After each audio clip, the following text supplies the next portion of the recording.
സുഹൃത്തുക്കളെ, എനിക്ക് വധഭീഷണി, പിന്നെ കൊട്ടേഷനും കൊടുക്കുമെന്ന് പറഞ്ഞിട്ടുണ്ട്. എന്നെ മെഡിക്കൽ കോളേജിൻ്റെ ഭാഗത്തോട്ട് ഇറങ്ങാൻ സമ്മതിക്കില്ല എന്നും പറഞ്ഞിട്ടുണ്ട്. എന്താവുമെന്ന് അറിയില്ല.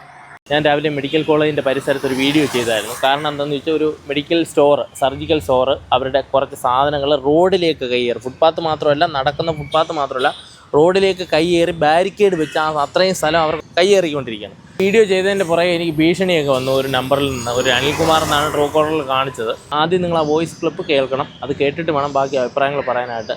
നമ്മൾ ആ ബാരിക്കേഡ് വെക്കാൻ പാടില്ല റോഡിൽ, അതറിയില്ലേ നമുക്ക്.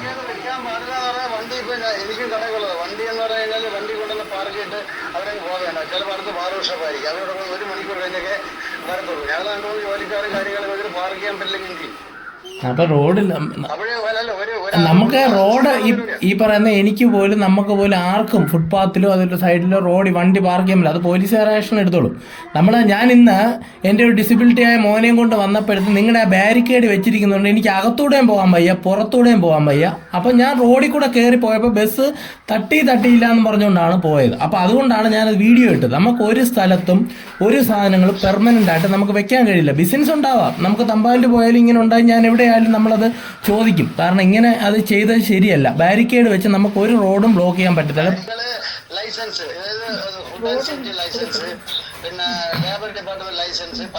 അപ്പൊ ഇതെല്ലാം ലൈസൻസ് തന്നിരിക്കുന്നത്, ഇതിനെല്ലാം ലൈസൻസ് തന്നിരിക്കുന്നത് കട നടത്താനാ, റോഡ് കയ്യേറാനല്ല.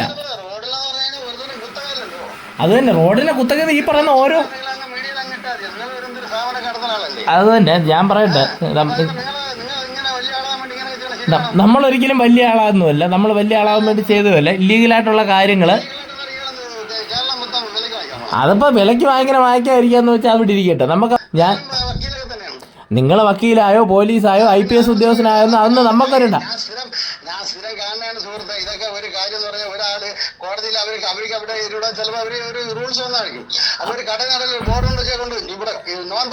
നിങ്ങൾ നോ പാർക്കിംഗ് ബോർഡ് വെക്കുക മാത്രമല്ല ചെയ്തത്, നിങ്ങളുടെ റോഡിനെ അത് മൊത്തത്തിൽ ബ്ലോക്ക് ചെയ്യിക്കുന്ന രീതിയിൽ. അതല്ല, അത് പാർക്ക് ചെയ്ത ആവശ്യം. അപ്പൊ നിങ്ങൾ അറിഞ്ഞുകൂടാത്ത എന്തോ നിങ്ങൾ എന്തോ ചെയ്യും. നിങ്ങൾ അവിടെ ബസ്സോ ലോറിയോ ഇറ്റാച്ചി എന്തോ വേണമെന്ന് പാർക്ക് ചെയ്യും.